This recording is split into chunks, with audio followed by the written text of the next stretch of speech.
Hi, this is Jeff from the Ozark Mountains. That's in Missouri, in the USA. Well, today we're going to do a little work on this Casio VX-4. You might remember this. I imported a few of these from Japan, and this one had some severe battery corrosion on the keyboard PCB. I will link to that video below. Well, today we're going to expand it from this whopping 8K internal memory to 32K, and then we'll look at how to build a memory expansion card to fill up the spot in the back for another 32K, giving us a whopping 64K of RAM. I've got my document camera set up that I use for doing surface mount work, so we can capture it and have a real good image of the soldering and things like that. So let's jump right in and get started. Thanks to PCBWay for sponsoring this video. They do circuit boards of all sizes, small circuit boards, medium circuit boards. They can even assemble them for you. Are you a maker who likes sharing your ideas with other makers? If so, you can submit your articles to the monthly submission for PCBWay and earn coupons and notary titles. Check out the link in the description below.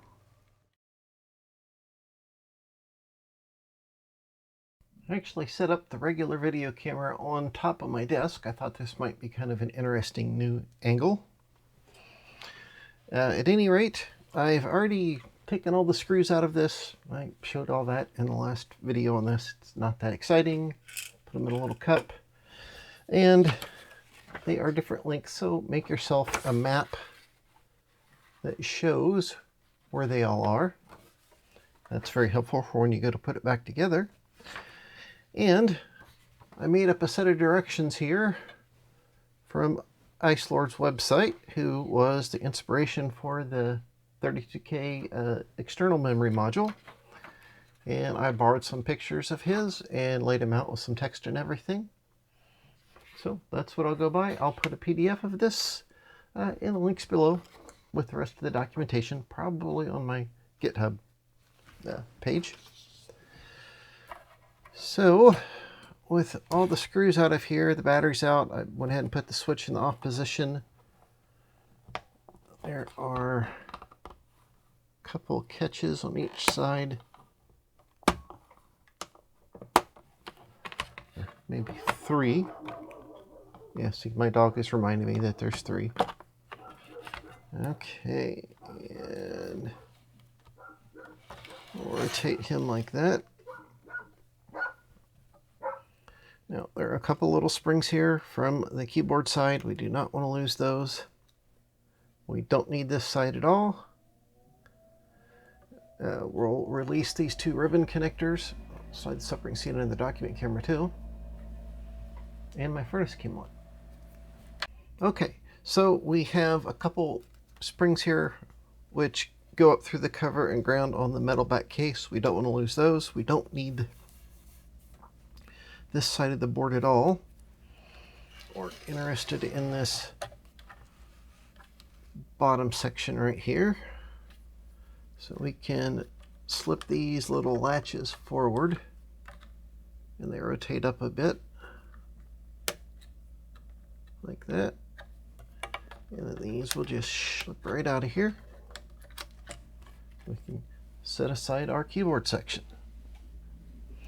Now we've got some other screws in here, and I think all of these are the same length, but I'll set them out in order so we can see. And yes, all of those are the same. That makes our job easier. We need to lift out this guy carefully. Oops, I forgot one screw. Maybe this guy's different. Nope, it's the same. Okay. Move that little plastic piece.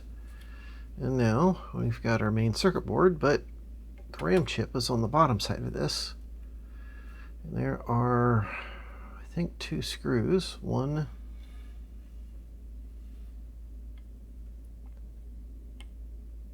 So maybe just the 1 screw, and we've got our battery wires here. Got a funky curved tip in my soldering iron here. I was setting up to do the surface mount bit, and I hadn't thought about desoldering these wires, but it'll work. The board is marked. Zoom in here and get you a better shot.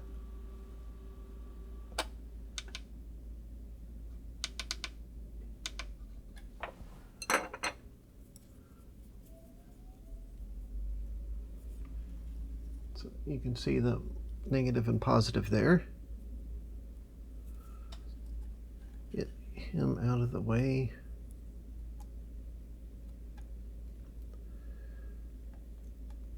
Get our negative off of there.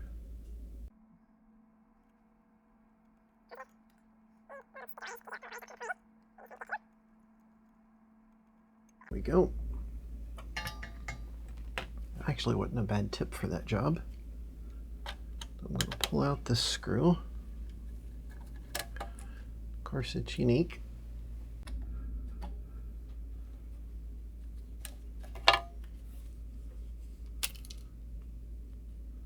That button fell out there. That's what that rattling is. Okay. He just goes in there like that. There's a little pokey part right there. It just needs to go up into the dimples. We can set him aside.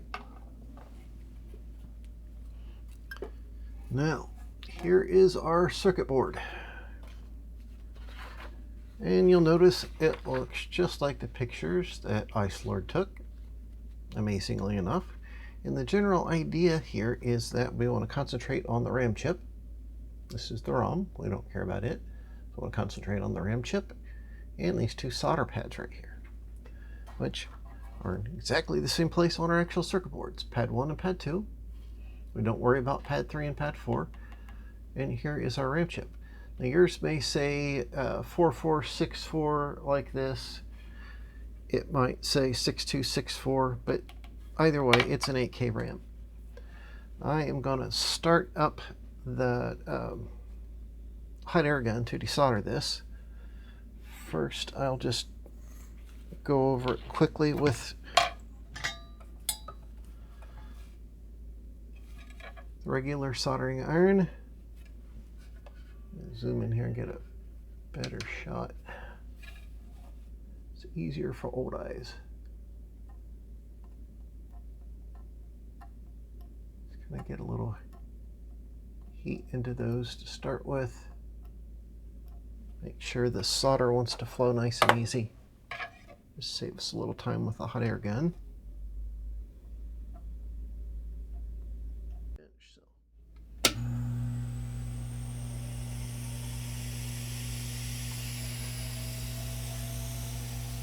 There's not much else in the immediate vicinity of the board that I'm worried about, so I'm not putting any Cap-10 tape down.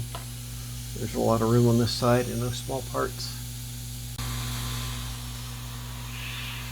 Gonna just heat the whole thing in general.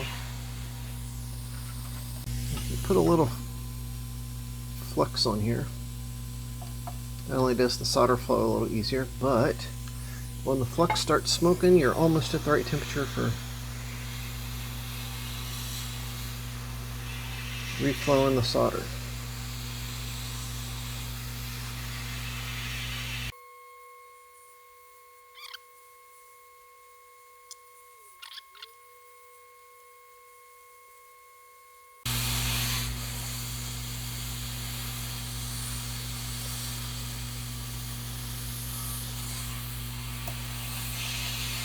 There we go. All right. And that guy is still okay.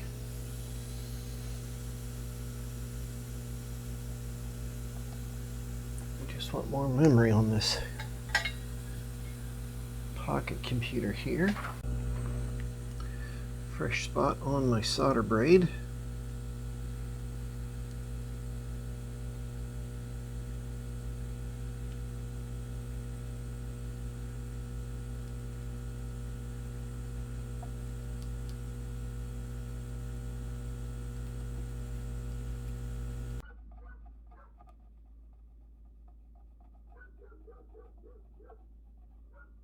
going to go ahead and clean up pad 1 while we're at it.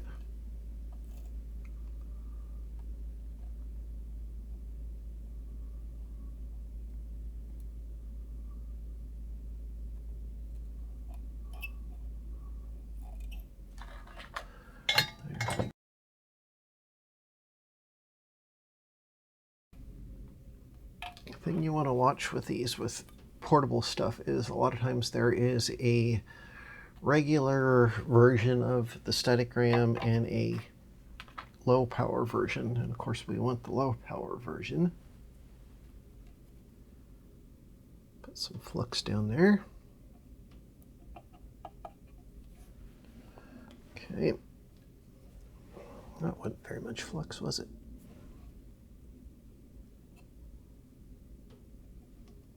I saw a comment on a video, somebody's like, well, if you don't put all that flux down there, you don't have to clean it off, and that's true enough, but it always leads to a better soldering job. There's just no reason not to use it. Our pin 1 mark is here. There's the notch in our chip. This guy's laser etched. The marking's on the top, so you can't see it under this light. Maybe if I tip it just right, you can see HM62256 BLFP.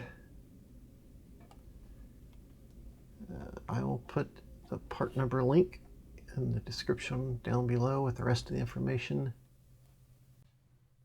Okay, well, I'm just going to have to hold him on there because he wants to be tricky.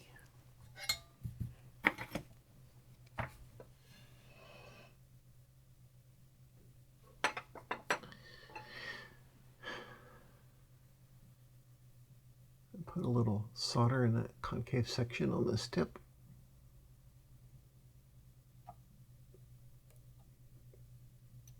Let's hit that pin right there, keep them in place.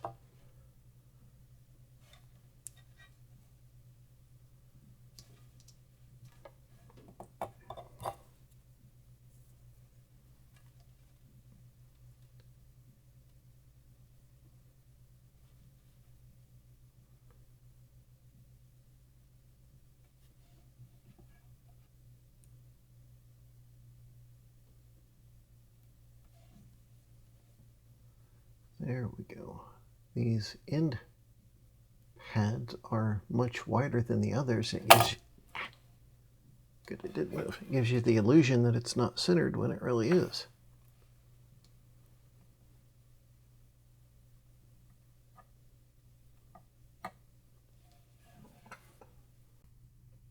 It's slightly off center, but it's well within tolerances, I think. And double check again, we've got our notch to pin 1. I found with a lot of these older chips, they've been sitting around for a while, and the leads can oxidize a bit. It's a little flux on top of the lead, never hurts. Put a little more solder on my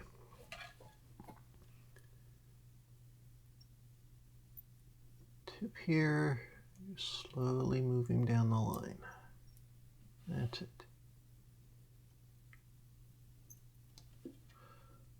Surface mount seems scary when you first look at it, and the really tiny stuff can be tricky to do by hand. But for the most part, for things like ICs, it's so much faster and easier than doing through hole parts. There we go. And we need to slobber up pad 2 here.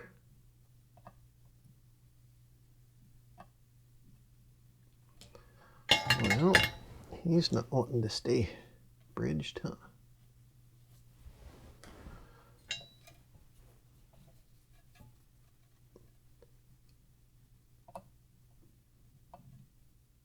There we go. Okay. Now we'll just clean this up like we did when we first took it off, and we can give it a try.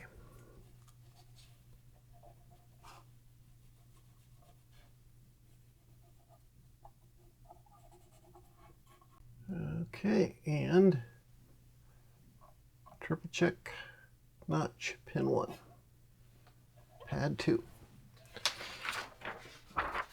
And that matches our direction here from pad 1 to pad 2. And our chip.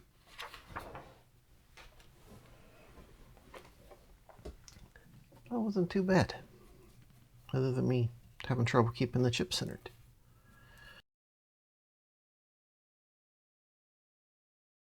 Somebody on Twitter gave me the idea using the document camera for surface mount stuff, and it works really good. Forgot to mention there's also a little tiny copper spring right in there. There's 2 holes for one, but there's only one location, or one spring that comes with them, so not sure if it matters where you put it.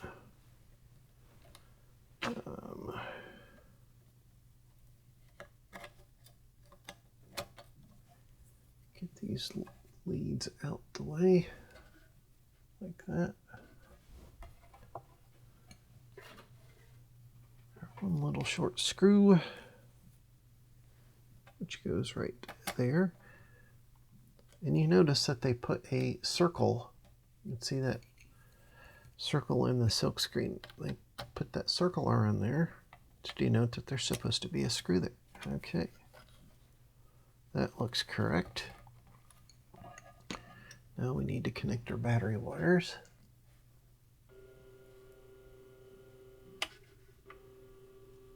Now my document camera has developed this problem where it keeps trying to zoom out. I thought I had it taken care of. The zoom wheel is spring-loaded in both directions and it's sticky, and this is really hard to get apart because you need like a T5 or T7 with a shaft about that long to get into it. It's kind of ridiculous. Okay, just a tiny bit of flux on those guys to make soldering easier. There's one of the speaker wires, there's the other one.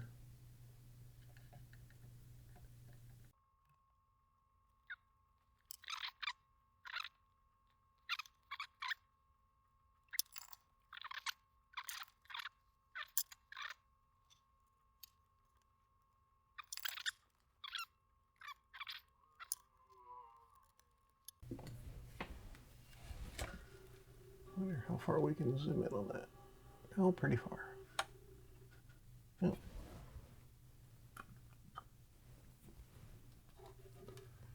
Get some of that flux off there. I smeared around everywhere.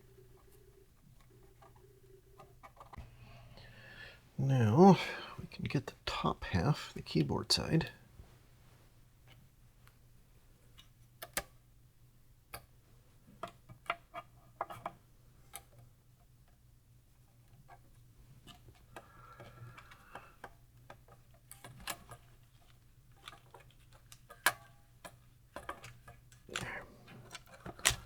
This is always a bit awkward, I think.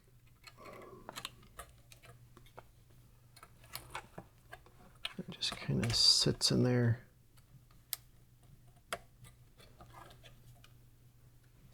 That. I find it a little easier to do without the plastic in there, but your mileage may vary.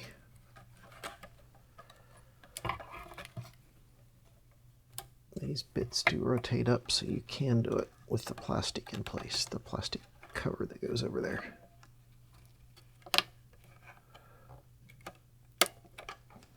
Okay, I think this one's not quite in all the way.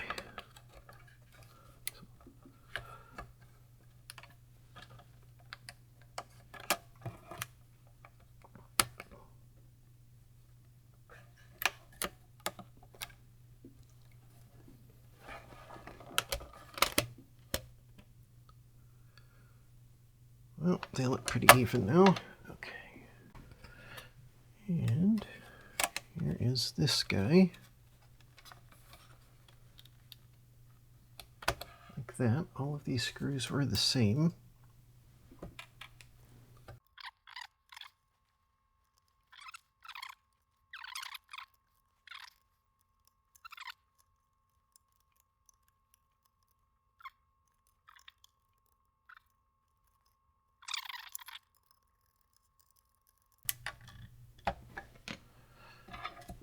Okay, we don't want to lose these springs that they're just sitting in here. So I'm going to rotate this up over.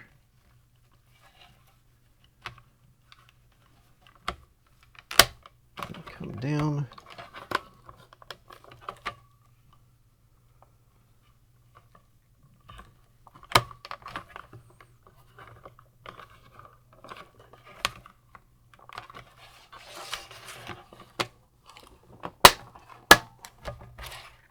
Okay, springs are poking through where they're supposed to. It snapped shut. That's a good sign.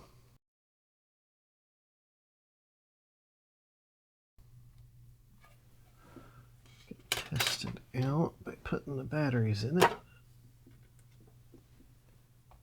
Got our memory backup battery. I've got this switched off.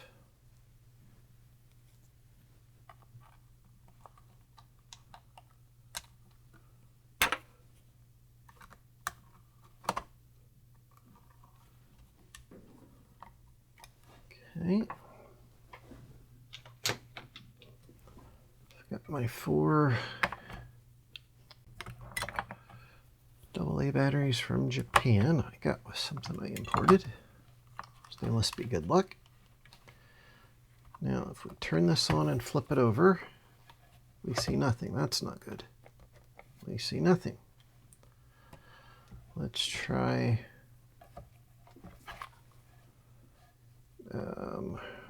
where's that hole? Right here. It's like a master reset. There we go. That's what we needed to do. Whenever you fiddle with the memory on these guys, you need to do the master reset and then punch your all reset on the front here. Now look at that. 32K RAM. Hot dog. Okay, so now if we press on and type in System Star, it brings us the test menu. This is a little undocumented feature somebody figured out. There's also a jumper on the back of the board that you can short, and it'll take you into the same menu. So we'll do all of these RAM tests here. Say 4, 32K, there's no, and it shows us our pad position, that one's open, two's closed. That is correct. And press any key.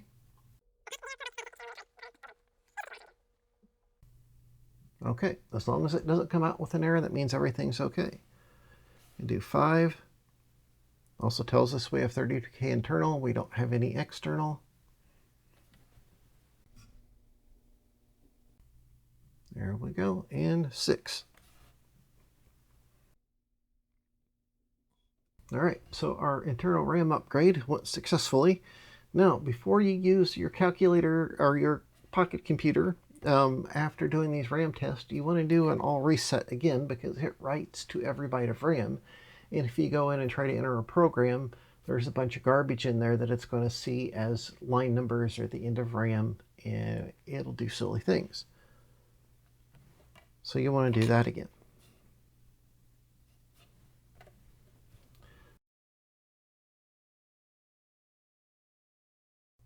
I hope you've enjoyed this video, taking a look at our little VX4 here and expanding the memory. In this part 1 video, we did the 32K internal upgrade, which is pretty easy. It's just swapping out one chip and changing a little jumper pad in there. This video is already getting pretty long, and as you saw, I started having some problems with my document camera / SMD camera, and in the process of that, I lost some footage. So I thought, well, the best thing to do is to split it into 2 parts. And that way, you know, it also helps if somebody's looking for something on YouTube for a particular thing like an internal RAM upgrade or the RP-33 clone. It's a little easier to find that way. And it'll give me a chance to go into kind of the design of the RP-33 clone, what I learned about working with zebra strips, that type of thing. If you've got a different vintage pocket computer, do some searching around. There were quite a few homebrew memory upgrades, even companies that would do them. You could send them your pocket computer and they would upgrade the memory internally. There were some that had a switch so you could bank select different RAM. It was kind of an interesting scene back in the day. If you have any questions or comments, well, just leave them in that comment section down there below. I would love to hear from you. And thanks to everyone who helps support the Hey Birt channel through Patreon and other means. It is greatly appreciated. Well, until next time, bye.